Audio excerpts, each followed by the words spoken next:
Good morning. We're going to do a little something different today, and we're going to take out a little tour.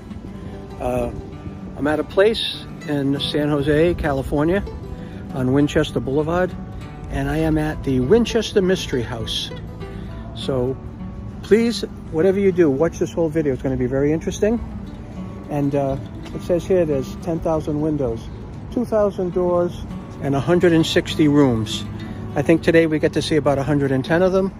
So stay tuned, and thanks for watching.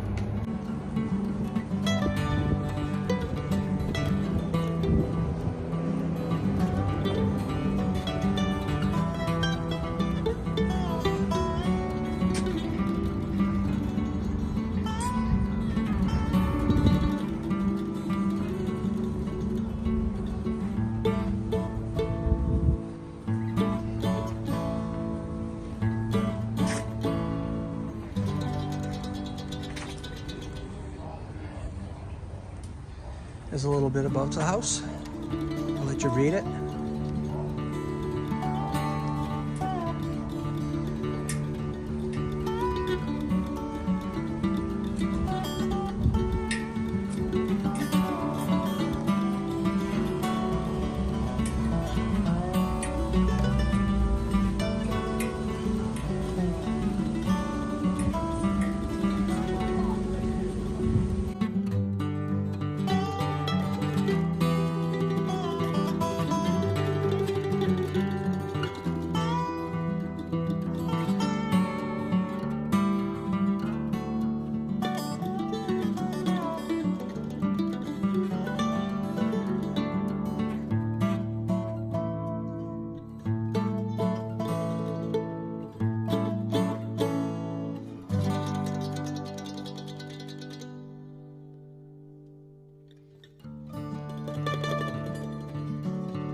Okay.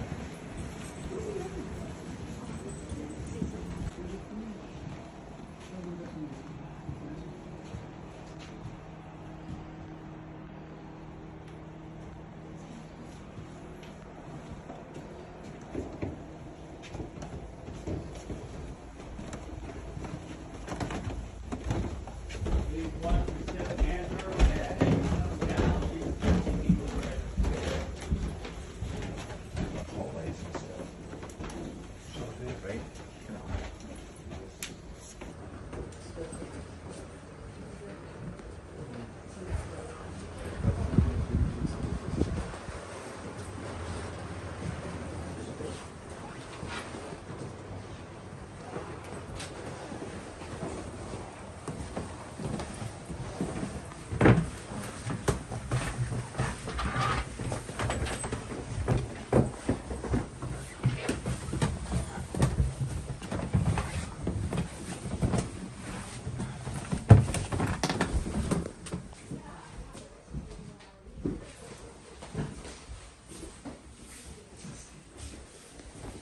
think so.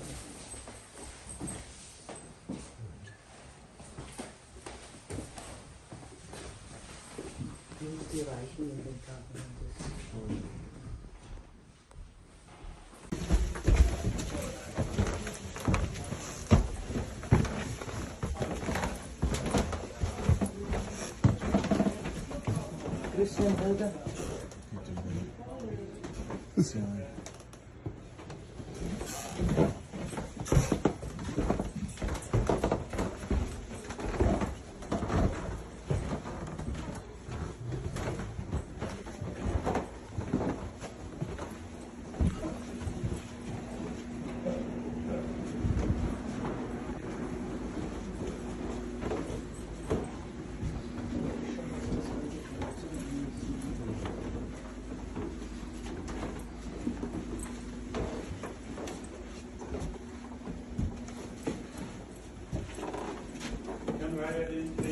This is Sarah's bedroom, and in here there are 4 samples of that lean across the wall covering.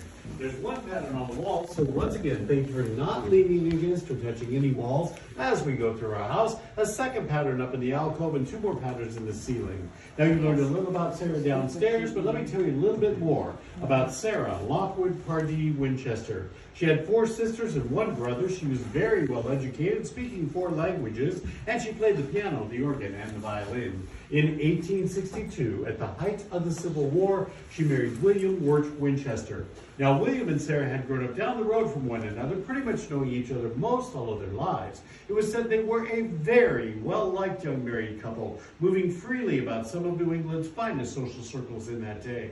However, even though their marriage began as a happy one, it didn't remain that way for long, because as you heard downstairs, 4 years after they were married, in 1866, they lost their only child, a baby girl by the name of Annie, who died when she was 6 weeks old of a disease called marasmus. 3 years later, 1869, Sarah's father passed away. May of 1880, Sarah's mother died. December of that year, 1880, William's father, Sarah's father-in-law, passed away. And less than 3 months after that, in March of 1881, William died of tuberculosis. So you can see within that 15-year period, Sarah sadly had quite a bit of personal loss in her life. Now, about 3.5 years after William passed away, Sarah moved out here to California, where here in California, her primary companions, one of her sisters, the picture you see there on the left, of her sister Isabel, who's called Belle. Belle's daughter Marion, the top picture, Marion is the one I just told you in the hayloft, inherited all of the furniture from her aunt. We will be in Marion's bedroom in a bit. I'll tell you more about her there. And then Sarah had a little furry four-legged companion you see in the bottom picture there by the name of Zip. Well, Sarah lived a very productive life here in the Santa Clara Valley for almost 40 years.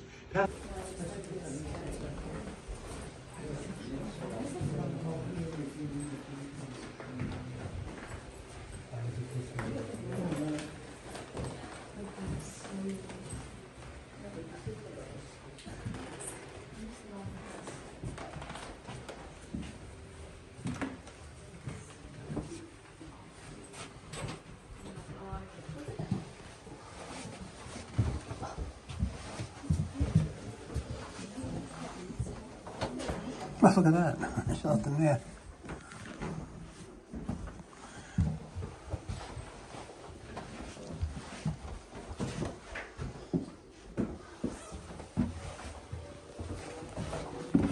Oh, the toilet. Jump right on into these folks. I do need the last person in the room.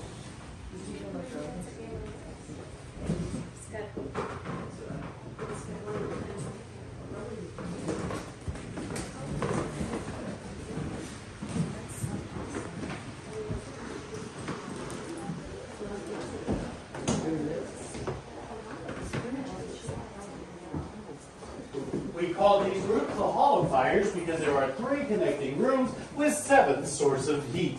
There are 4 fireplaces, a coal fireplace in the first room, a gas fireplace here in this room, and a coal and a gas fireplace down in the last room. 3 hot air registers, one at the bottom of the window in the first room, a second in the corner of the floor of this room.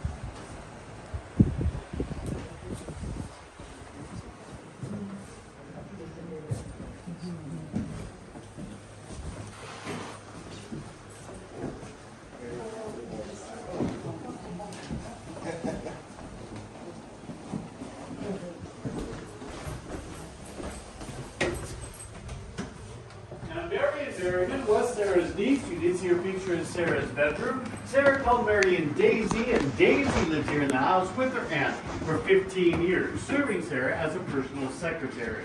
This was Daisy's bedroom, and you see it has a definite Asian flair to the decor in the room. The wallpaper on the top of the walls in both rooms was hand-painted in Japan. It is original. The bamboo around the fireplace in the corner of this room, as well as the fireplace in the other room, also was imported from Japan.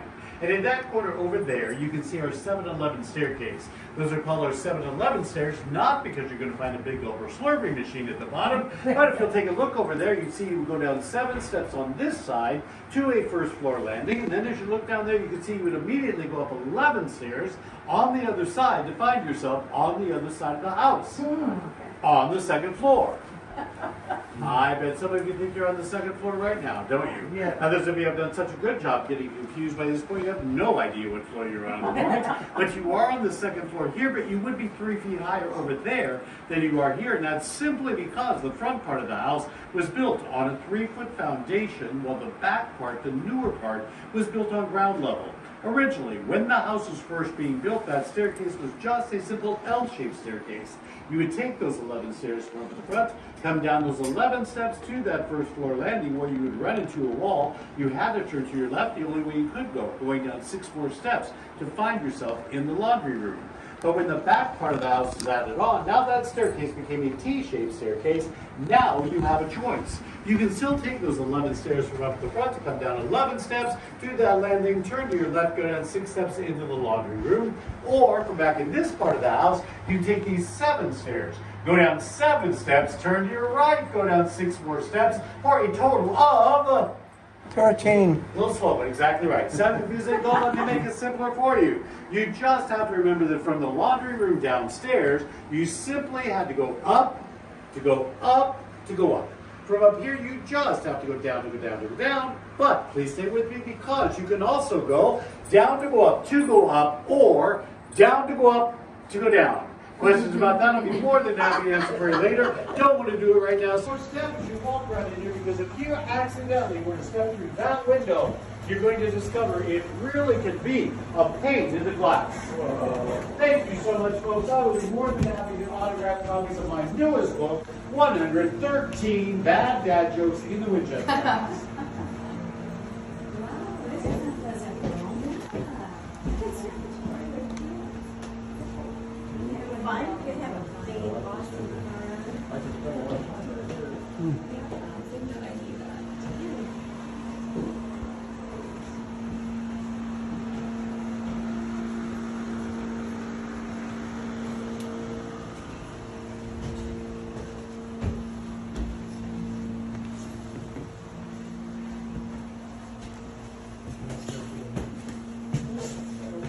By climbing those stairs, you just made up that 3-foot difference, and you are now in the front part of the house. But all these beautiful lightwood cabinets and drawers you see here in this room used to hold bolts and bolts of fabric and other linens, and we are conveniently located directly above the laundry room, because right up there is the other side of that 7-Eleven staircase, where we would only have to go down those 11 steps, turn to our left, 6 more steps. We'd find ourselves in the laundry room. Once again, folks, please do not lean against anything as we go through our house here. But would any of you like to take a guess as to what type of wood all of these beautiful lightwood cabinets and drawers are made out of here in this room? And there's no penalty for a wrong answer. So if you have never visited our house before, I know some of you have, but if you've never been to our house, would you like to take a guess, please? Maple? Sir, you're never from Rhode Island, right? So that's awesome. You've never been here. It's amazing. It's wonderful. It's wrong, but it was But you tried. We have a lot of people here in our house. I'll pointing some of it out. Not in this room. Do we have a second guess? Oak. We have a lot of oak in our house, but not in this room either. Thank you for playing. You're at the south end of the California redwood empire. Redwood is extremely durable, termite resistant, has a slight fire retardancy to it, and most of our house is built out of redwood. Although, as many of you probably know, redwood is a dark color wood. There are no windows here in the linen room. So when Sarah's worker installed all of the redwood cabinets and drawers here in this room, she said they're entirely too dark for a windowless room. So she simply had her workers paint over everything with a light color paint, take maybe slightly darker color paint using a feather and a technique that's called graining and painted wood grain on absolutely everything that has nothing at all to do with the grain of the redwood beneath all this paint. Along some of the edges of these cabinets, though, you can see where the paint is. On your left, and as we continue on, we're seeing all of the beautiful redwood in its natural color.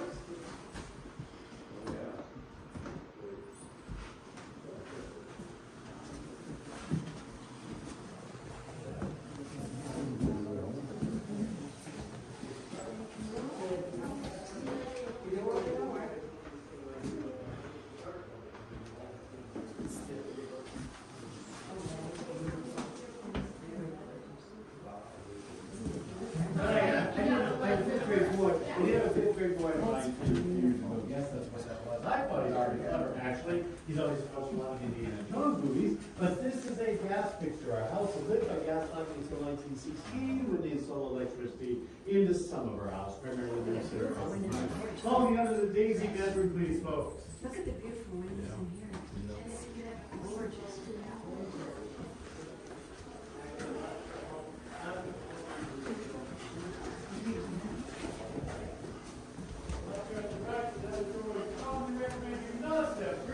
Our famous door to nowhere. Many times in Victorian houses, they would build a door in a wall before they had anything at all built on the other side of that door. Now, it's very possible Sarah might have been planning on building a balcony or another room outside of that door to nowhere. With maybe she only put the door to the wall so that she could cover and have the search supplies from the ground floor to this one without having to carry up the staircase of the house. Right around the door to the trees and the daisy bed.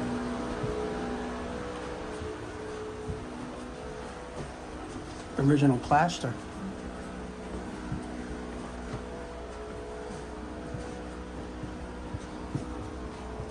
Like a gas pipe. Chris, looks like a gas pipe. Oh, really? Yep, that's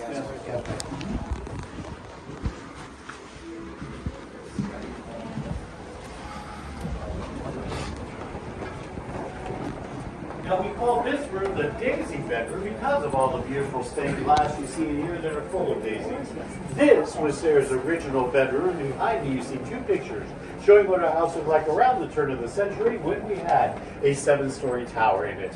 You are standing right here in the daisy bedroom, and it was here where Sarah was sleeping very peacefully when at 5:12 on the morning of April 18th, 1906, she suddenly found herself awakened by what was a foreshock of the great San Francisco earthquake of 1906. Now, it was only a few seconds after that foreshock woke Sarah up that the San Andreas Fault let loose with all of its fury.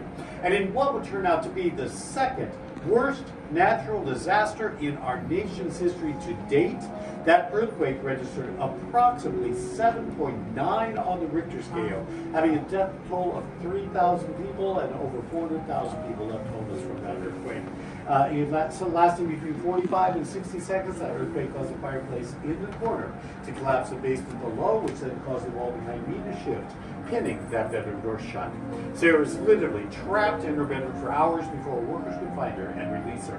Once Sarah was able to get out of her bedroom, she was so terrified by what had happened that she simply left the mansion. She went and stayed on a houseboat that she owned outside of Burlingame on the San Francisco Bay. Now, the legend says that Sarah took that earthquake as a warning from the spirits that she had spent entirely too much money on the front part of the house. Now, it's said that altogether Sarah spent $5.5 million in her day on the entire house, and I'll let you do the math to figure out what that might be equal to today. And while I guess that could have been a reason for that earthquake, personally I believe she simply realized the damage was so great to the front of the house, the first part she built, the most elegant part, that it could never be restored. Whatever the case, she simply had the front 30 rooms of her mansion boarded up. It remained boarded up until after her death, which is why you've just been seeing all this earthquake damage as you were walking around the front part of the house. All of the rooms on the first floor that were part of those 30 boarded up rooms have since been restored, as you'll see when we get down there. And on the mantle, you see a picture, and in the picture you see the top of the tower, obviously sitting much lower and leaning at a very precarious angle. While Sarah was staying on her houseboat, her workers removed the tower, all of the 5th and most of the 4th floor of our house, giving us the current height we now have. And from here, we're heading to the 3rd floor, but as you climb the stairs behind me, first of all, please readjust your step from those easy riser stairs, but also as you climb these stairs, would you please look in the front corners of all the stairs where you'll see little brass triangles. See if you can guess what those brass triangles were used for. At the top of these stairs, you will see another set of stairs to nowhere. Please watch your step and follow me to the 3rd floor.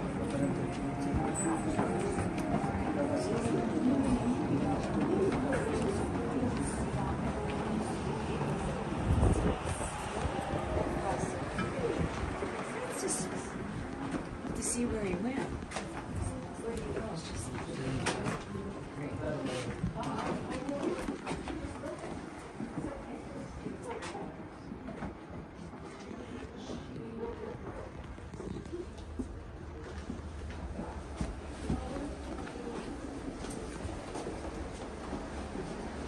This is original earthquake damage.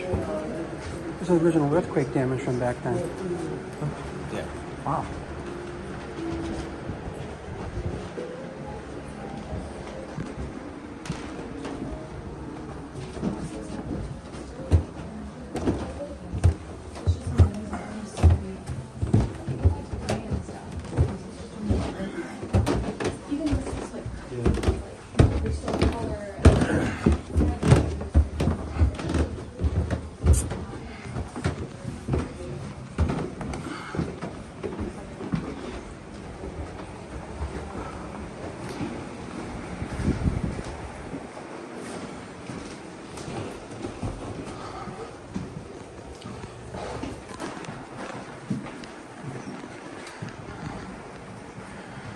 So did you folks see the brass triangles in the corners of the stairs? Yes. Any guesses what they might have been for? And please don't think too hard about this one.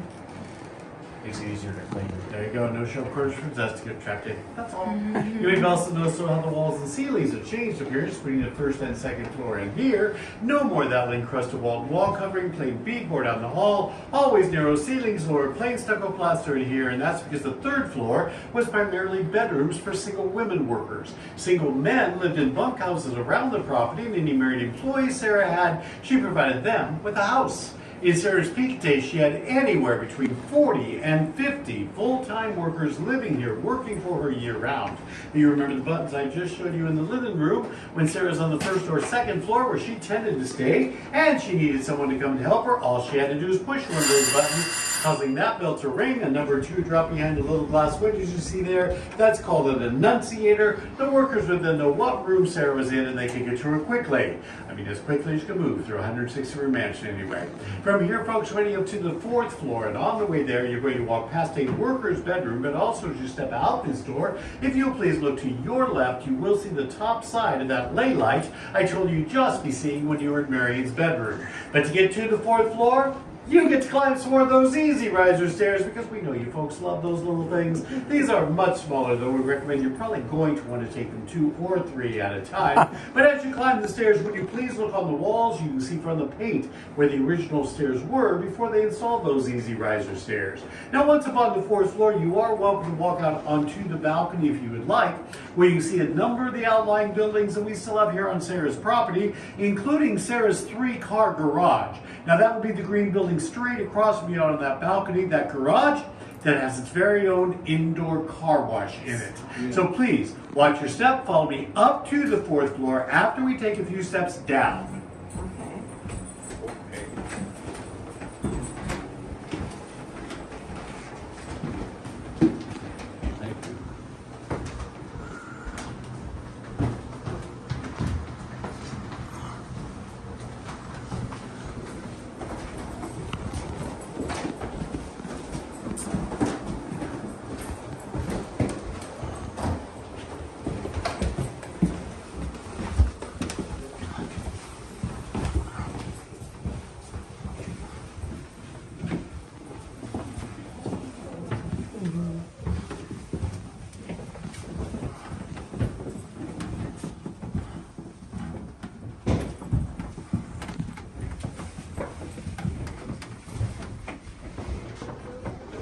Again, that garage is straight across from you out there on the balcony. Our garage is open.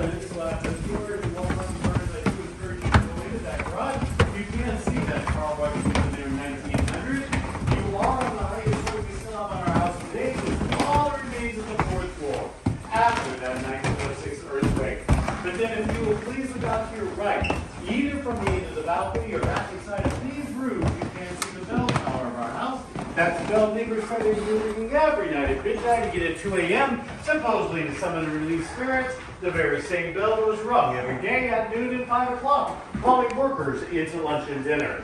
But that back in this room, in the corner of the room, you can see a chimney. Perhaps you notice something rather unusual about the chimney standing there in the corner. Anyone see what it is? So we look in the right direction. The chimney here in the corner of the room, folks. This guy? Let's Yep. board it up. Well, not board it up, but whatever this is. It doesn't go out through the roof. Therefore, the one fireplace attached to that chimney on the floor beneath is here is totally useless. That's not how it was when Sarah first built it. That was a working fireplace below. But then when Sarah remodeled what she was constantly doing here at her house, for whatever reason, she simply decided let's extend the roof of what was then only a small little balcony. Right over the top of that chimney, there went that fireplace. This is original siding you see here on this wall.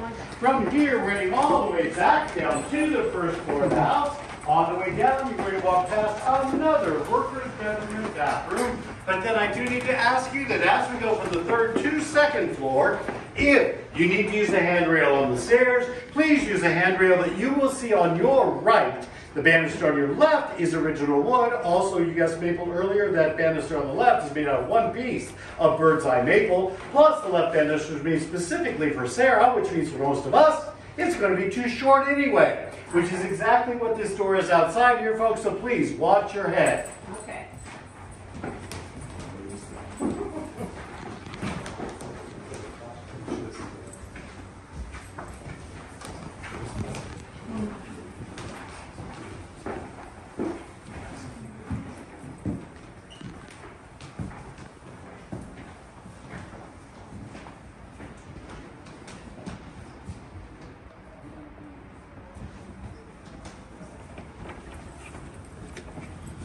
Trex, you wouldn't expect that back in the 1800s.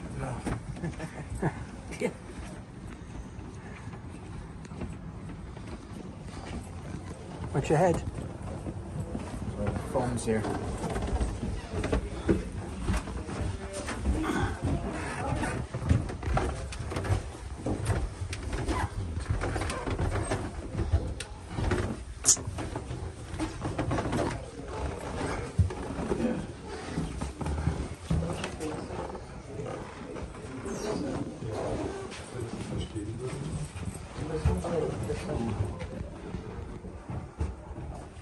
Need a map just to find the bathroom, huh?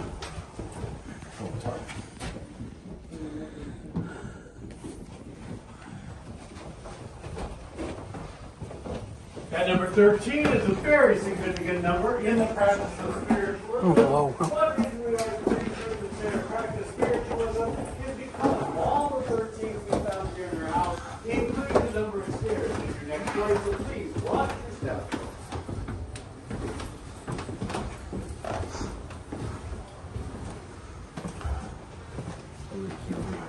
Oh, we went through here.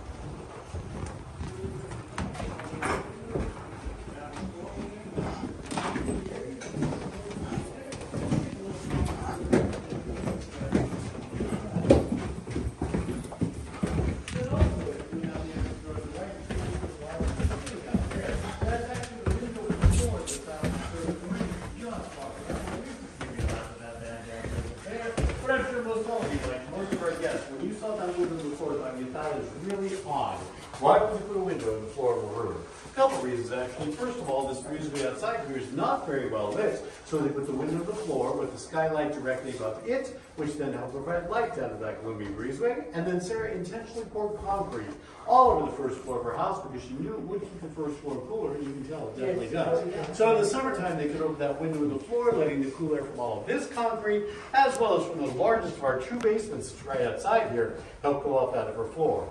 Folks, I'm standing on the original back porch steps of that 8-room farmhouse that Sarah built on June 19, 1886. And behind me are those 8 rooms, but please don't ask me to tell you where they are. You see, Sarah built and remodeled so many times, we don't even have a clue where the footprint of some of the 8 rooms are. But she left the back porch steps alone. I'm standing on them, you're standing in what was the backyard of that original 8-room house. But now, if you can see down the hall a path, you can see the carriage you passed when you started your tour. That is now the back of our 24,000 square foot house.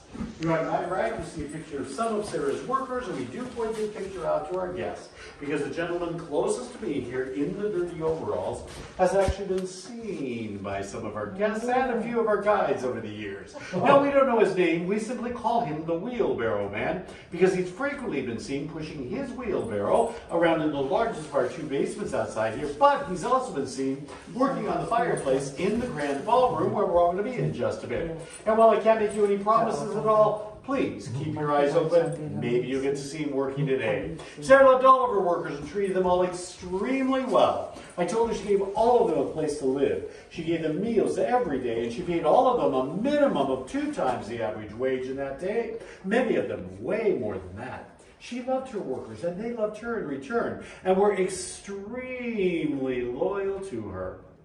So loyal that, well, that's why we believe some of them just never wanted to leave. So from here, we are going to their domain, the oldest part we still have in the house. You actually have 2 ways you can get there. Would someone please open that closet door right over there for me and stand back in case something jumps out at you? Oh, it didn't do that. But there you can see the very last set of easy riser stairs you folks see on this tour. If you like those little things, you're more than welcome to take those, or you can simply take these plain old stairs that I'm standing on right here. And either way, hopefully we'll end up at the same place. I might see you upstairs. Watch your step, please. Go for it.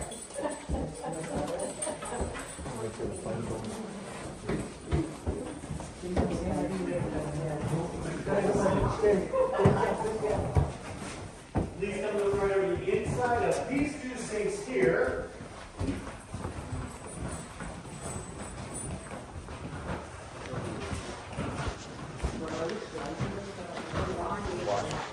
Now, laundry in Sarah's day was a 2-day affair. You had your water on the stove, poured into a large wash tub. Take on washboard, scrub the clothes, pour out the dirty water, leave more water on the stove to rinse the clothes, bring those clothes in, run through a wringer or mangle like you see sitting right over there, hang the clothes on the line. Once dry, you had to bring them in, iron, fold, and put away. Sarah did everything she could to make life as easy as possible for her workers. So here in her laundry room, she installed 4 porcelain sinks called laundry trays. You can't see 3 of them there against the wall, but if you haven't done so already, would you please go up and look right over the inside of the 2 sinks there in the center, where you see those 2 sinks have built-in washboards. All 4 sinks have built-in soap holders for bars of soap. All 4 sinks have faucets for hot and cold running water. That's the water you can right over there. And all 4 sinks, as you can see with the last sink there in the corner, had countertops that could fold down over top of those sinks, providing a place to fold the clothes once they were dry and ironed, doing all she could to make their lives as easy as possible.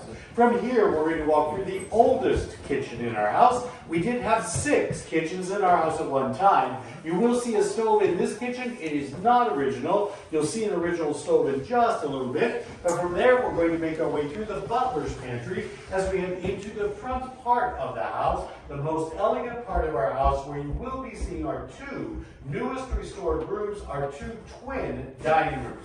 Unfortunately, the rooms aren't big enough to get everyone into them at one time, so I'm going to explain a little bit about those 2 twins right here, and then I'll tell you more as you're walking through them. But when you step into them, you'll notice some lace curtains hanging in the middle. There are a set of pocket doors by those lace curtains that can be closed to make 2 small dining rooms, or open up like you'll see them for 1 large dining room. Again, I will tell you more after we start walking through it, but follow me and watch your step, please. Straight ahead of you, you can see another one of our spider-web windows, and you are looking at that window from the back side.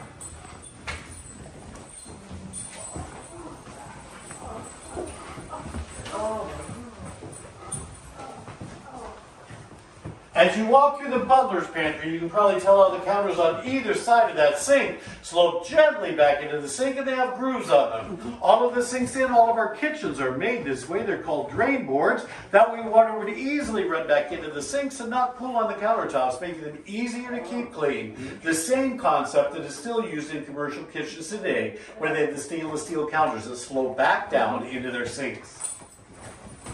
On your left, you'll see Sarah's microwave oven over there. Not really sure what that is. They may be a bread oven, a broiler, toaster oven, who knows. I like to tell kids I think that's her pizza oven. As you come into our newest restored room, though, you will see a picture on the poster showing what the room you're coming into looked like before we started our restoration. Now, when we restore rooms here in Sarah's house, as much as we can, we use supplies Sarah left for us. You did see all the stained glass windows and doors, rolls of encrusted wall-to-wall covering when you started your tour. I'm sure many of you noticed the wood pieces as you were leaving the laundry room. We have tons more of all of that in buildings around the property, so as much as we can, we use supplies Sarah left. That way, hopefully, it looks like she intended them to look all along. But again, these are our two newest restored rooms, our two twin dining rooms. And if we can get as many people in here as possible so you can hear a little bit more about these two rooms. The gold one, the furthest one, was restored in 2017, but the green one you're coming into right now was completed shortly before COVID shut us down in 2020. But it is this newest room that does have the story to share with us, because about 5 years ago, we had a stained glass expert come and talk to the administrators of our house. He confirmed that we had already learned on our own about that most expensive window you saw at the top of the main staircase, that it was not made by the Tiffany Glass Company, and even though we put that packed already, we still didn't know where that window came from. He told us that window, in fact, all of the beautiful stained glass in our house was made by that company in San Francisco. The very next day, after he was here, as they were continuing restoration work in this newest twin, excuse me, as they were continuing to pull old plaster off the walls in there, they discovered an envelope that had fallen behind that plaster, most likely during that 1906 earthquake. An envelope addressed to Mrs. S.L. Winchester from the Pacific American Decorative Company. For over 100 years, the house had kept that secret from us, and we now know for certain where all of the beautiful stained glass in our house came from, including the beautiful windows you can see in the front doors over here. Doors that in Sarah's day, only 3 people ever walked through: Sarah and the 2 workmen who installed the windows in those doors. Now, if you folks are keeping track of 13s as you walk through our house, there are 13 panels above your head here in this main hallway. But please follow me to my favorite room, the grand ballroom. Oh, look at the front. On your left, you'll see the The morning details are room of the house. amazing. Look at the If front Sarah door. would have had company walk through this front door this morning, they would have been taken into that room where she could come to meet them.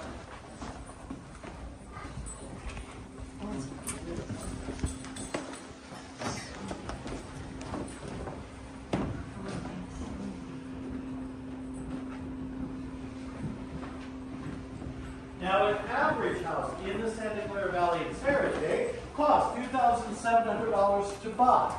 This room, the grand ballroom, cost Sarah $9,000 alone, more than 3 times an average house in its day. It's also the only room in Sarah's house where she employed an outside architect. The rest of the house, she simply told her workers what she wanted them to build. They built it for her. Go ahead and move all the way in, folks. We're going to be in this room for just a little bit. There's plenty of room for all of you to see this beautiful room. Well, we call it the Grand Ballroom. We seriously doubt she ever hosted a ball here. She didn't entertain. More than likely, we do believe it was her music room. You remember I told you she played the piano, the organ, and the violin. The high ceiling in this room, the curved wall behind that organ, would have aided with the acoustics of those instruments. And as you look at the high ceiling, you can see it's made up of 9 very large panels, but the 8 large panels around the outside are all made up of smaller panels, which you can take time to count if you would like, or simply know there are 13 small panels in each of the 8 large ones. The chandelier in the center panel, though, was imported from Germany, and I'm confident that all of you can tell me how many gas lamps were on that chandelier when it arrived.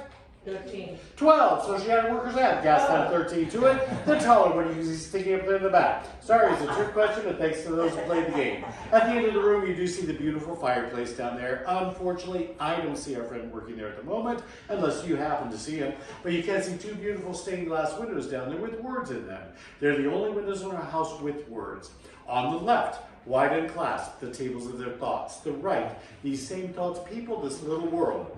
Interesting quotes to put in stained glass windows are actually quotes from 2 Shakespeare plays. And while we have no idea what those quotes meant to Sarah, they obviously meant something to her because she put them in stained glass for all time. Against the wall over there, you see the beautiful ash door, and also for our guest who guessed oak earlier, the beautiful floor in here is made of oak, ash, mahogany, and maple. But that beautiful ash door, at the time of Sarah's death, the workers came in and for the very first time opened up that wooden door to find behind the wooden door a locked floor-to-ceiling metal utility door. They got the utility door open, and behind that door they found a safe. Now, I'm sure you can imagine their excitement as they thought that inside that safe they would certainly find money, jewelry, or better yet, certificates of the Winchester stock. So they brought in a locksmith. They finally got that safe open, and inside that safe, Nothing. movie, what they found? I don't. They found three things. They found a lock of Annie's hair and the two obituaries of Annie and William's death, showing in spite of Sarah's vast wealth, what she valued more than anything else in this world. So folks, with that very touching story, would you please take a moment to wipe that tear from your eye? In fact, let me see if I might not be able to lighten them just a bit, because I don't want you to trip over your tears as we walk back downstairs. I did tell you none of the furniture in the house is original to Sarah. That does include the beautiful organ you see against the wall over there. Sarah did play the organ, but that is not her original instrument. But would anyone like to know where that instrument came from? Yes. Oh, I'm so glad you asked, ma'am, because I don't want to tell my guesses, but since you asked me, I'm polite, so I'm going to answer your question. That organ was given to us several years ago by a very generous organ donor. Oh, she asked me, I had to answer. So, I heard it. this one is okay. So I have some Was wel was zo'n? I think so.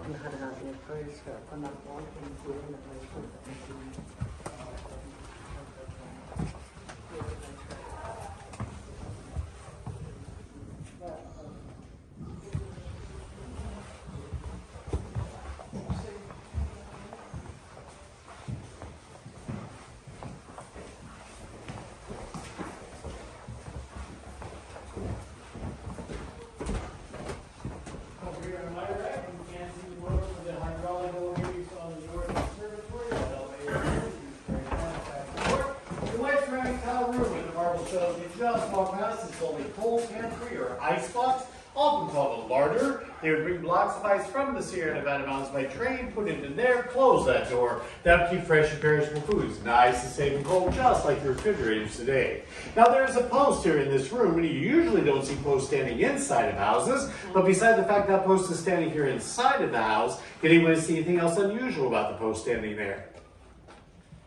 Perhaps you can tell what's unusual about it. You look at the top and bottom of the post. It looks upside down. It is upside down. In fact, all the posts on our house are upside down, with the exception of outside one bedroom in the house. Although many times in Victorian houses, they would put the post upside down, because then, like a table leg, the wider load-bearing part's at the top instead of down at the bottom.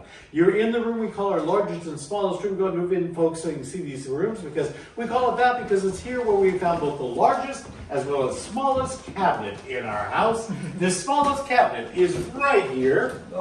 Depth of only about an inch. Not really sure what Sarah intended to store in this little tiny thing, although we are close to yet another of the 6 kitchens, so I don't know, maybe recipe cards, Taco Bell sauce packets, who knows. But what wouldn't fit in the smallest cabinet would certainly fit in the largest one. Sir, would you please pull that handle straight out? Open the door on the left as well for me, please. Plenty of storage space, the entire backside of the house. There's obviously no problem with storage space there. If the last people out of the room would please close those doors so everybody can see through them as we're walking out. We're next going to walk through the newest kitchen. I told you we had 6 kitchens at one time. Please look to your left where you see the original staff kitchen, the only kitchen that still has an original stove.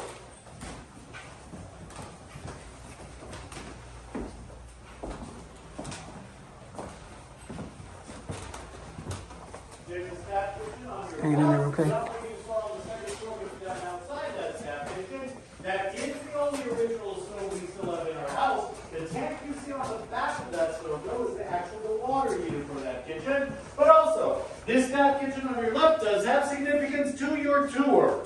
Because remember, when you were in the seance room, I encourage you not to step through door number 2. Because had you stepped through door number 2, you would have found yourself landing in the sink that's right on the other side of that window there.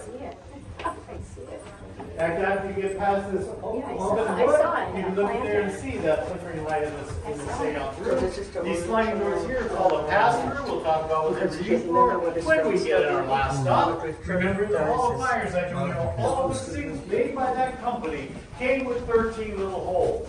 Either as overflow drain holes in the side, like you can see in the sink upstairs, or as you can see here in this sink, There are 13 holes in the very drain itself. And folks, it's not every day you can say you saw a sink with 13 drain holes in it.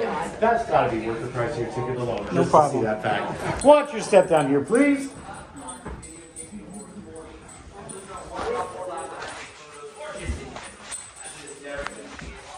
On your right, you'll see the doors to the smallest of our 2 basements, but you can also see an eagle sitting there. That eagle was found still in a crate after Sarah died, and while we don't know exactly what Sarah wanted to use that eagle for, we do have a guess. Let's see if you might have a similar guess once you look on the back of the eagle.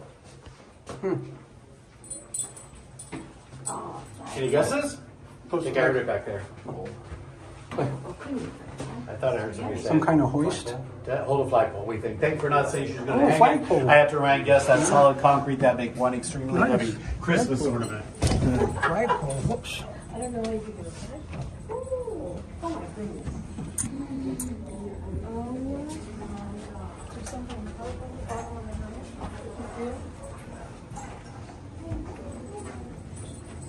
Something's going on.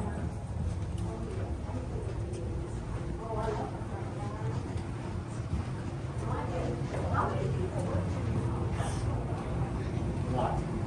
I mean, it's really romantic.